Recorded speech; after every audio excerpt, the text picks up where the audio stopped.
तो प्लीज आज की क्लास के बाद मुझे ना सर अपडेट कीजिएगा सभी बच्चे कमेंट के साथ। आज मैं क्लास को शुरू करता हूं, बड़े ध्यान से देखेंगे। चलो मैं बात को उठाता हूं, जो मैं पढ़ा रहा हूं वहीं पर आऊंगा, पर कुछ बातें एक्स्ट्रा अलग से सिखाता चलूंगा। एक वर्ड मेरे साथ सभी बच्चे बोलेंगे, SICK। क्या लिखा बेटा मैंने? बहुत बड़े, फिर से बोलो। Very good. अगर अकेले सिक शब्द का मतलब देखेंगे तो उसका मतलब होता है बीमार। वैसे तो आप कहेंगे सर बीमार के लिए तो हम इल भी लगाते हैं। नहीं बेटा, ये बात आप बिल्कुल ठीक कह रहे हैं, पर दोनों में फर्क है। फर्क देखो क्या है। अगर व्यक्ति थोड़े समय से बीमार है, जैसे दिन 2 दिन इससे बीमार है, तो सिक लगाओ। और अगर कोई व्यक्ति लंबे समय से बीमार है तो उसके लिए आप इल जैसे शब्द का प्रयोग करेंगे। अब हमारे आसपास तो क्या होता है, लोग ऐसे ही इसको बोल देते हैं, तो उनको तो इसका लॉजिक भी नहीं पता। पर मैं चाहता हूं कि आप इसे अच्छे से सीख लें। अगर व्यक्ति की थोड़ी बहुत तबीयत खराब है और वो अभी बीमार पड़ा है तो आप उसके लिए सिक लगाओ। पर अगर वही व्यक्ति बीमार काफी लंबे समय से और ये बताना चाहो तो उसके लिए आप इल लगाओ। समझ में आ रहा है मेरी बात? देखो मेरी बात क्लियर होती है तो बोला करो, आई हैव गॉट इट। सब पूरा सेंटेंस आने दो, बोलो। ये आवाज में दम तो नहीं लग रहा मुझे तो यार। आई हैव गॉट इट, ये होती है आवाज। हमेशा ध्यान रखना बेटा, आवाज में दम नहीं हुआ तो सामने वाला दब्बू समझ लेगा। मेरे साथ एक छोटा सा वर्ड मेरे साथ बोलेंगे बेटा, बोलेंगे सब मीक। शाबाश, बोल के दिखाइए। मीक, जिसे हम दब्बू कहते हैं, जो किसी भी व्यक्ति की आवाज से दब जाता हो। कोई भी व्यक्ति अपना हुक्म ऑर्डर उसके ऊपर चला पाता हो। नहीं जाना, नहीं बैठ जाओ, वो बैठ जाएगा। ऐसे लोग दब्बू किस्म के होते हैं।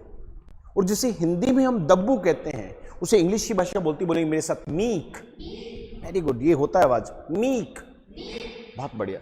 अच्छा देखो, दब्बू आदमी की विशेषता है। और ध्यान देना, जब कोई गुण आप अपना लेते हो, कोई विशेषता का भाव अपने अंदर आप ले आते हो, उसको अपनाने के लिए एक छोटा सा वर्ड आपके सामने लगाना पड़ता है, उसे बोलते बी। पूरा बोले बेटा, बी मीक। बहुत बढ़िया। देखो सुनो दोबारा से। अगर मान लो मैं यहां पर एक छोटा सा वर्ड और आपके सामने लेता हूं, देखो कैसे। जैसे हैप्पी होता है खुश। अगर कोई व्यक्ति आपको लगता है सैड है और आप उसे कह दें कि आप हैप्पी हो जाएं, इसका मतलब इस गुण को अपना लें, तो बहुत आसान है बेटा। किसी भी गुण को अपने अंदर लेके आना, उसे एक बी की मदद से दिखा सकते हैं। मेरे साथ बोले सब बी हैप्पी। तभी आप सबने वाले को कह देते खुश रहो, बी हैप्पी। समझ में आया नहीं आया? तो अब देखो मीक वाला गुण अपना लें तो बोलेंगे बी मीक। बहुत बड़े, फिर से बोलो। तो खुश हो जाओ। हाँ बेटा। सेंसिबल हो जाओ। बहुत बड़े, फिर से बोलो।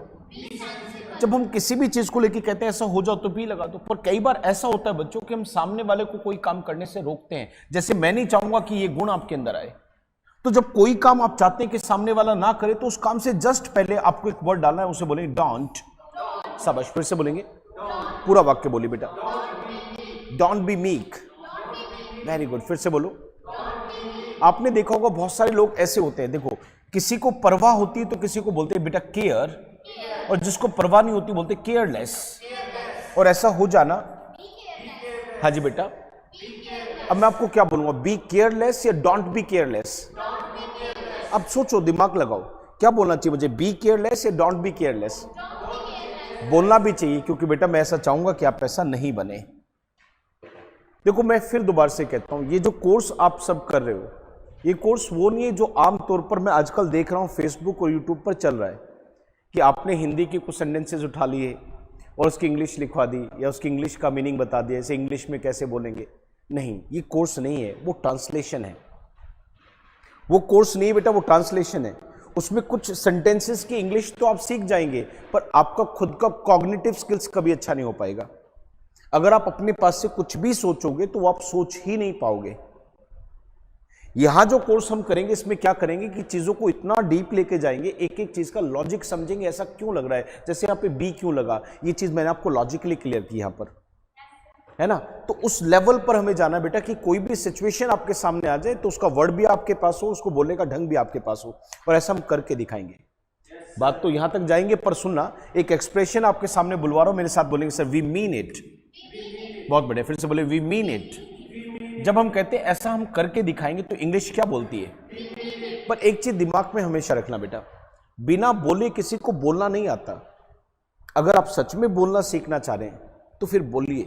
अगर आप सच में लिखना सीखना चाह रहे तो फिर डेली सेंटेंसेस बनाकर देखिए। आज आपके पास इतने तरीके आ गए हैं कम से कम कि अगर सेंटेंसेस बनाने बैठो और वर्ड्स भी हैं आपके पास, वो वर्ड्स भी हैं जिनके ऊपर सेंटेंस बनेंगे, आप चाहो तो बहुत कुछ सीख सकते हैं। कहते हैं ना बेटा कि सच में अगर कोई बच्चा चाहता है तो कितना भी बड़ा चेंज अपने अंदर लेके आ सकता है, पर चाहता है। पर चाहना भी काफी नहीं है, चाहने के बाद काम भी करना पड़ेगा। अगर आपने ठान लिया कि हम करके दिखाएंगे तो एक वर्ड बोलते हैं वी मीन इट। पर ध्यान रखना बेटा, अपने मन में एक चीज, एक विचार बना के रखना। मेरे साथ बोले सर, विलिंग, बोले बेटा विलिंग इज नॉट इनफ। पूरा बोलिए बेटा। कहते चाहना पर्याप्त नहीं है। एक बार फिर आने दो बेटा। कोई व्यक्ति चाह रहा है पर कुछ कर नहीं रहा, तो आपको उसको बोलना चाहिए कि यार चाहना पर्याप्त। बहुत बड़े, फिर से बोलिए। तो बताओ बेटा, किसी की तबीयत खराब है तो क्या बोला, और लंबे समय से है तो दोनों का फर्क समझ में आया? क्लियर होते बोलना बेटा। I have you got it? अब याद करो, मैंने क्वेश्चन आपको सिखाया था कि हैव को बाहर ले आएंगे तो क्वेश्चन बन जाएगा।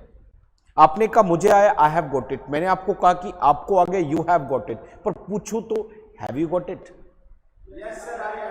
Yes I have got it.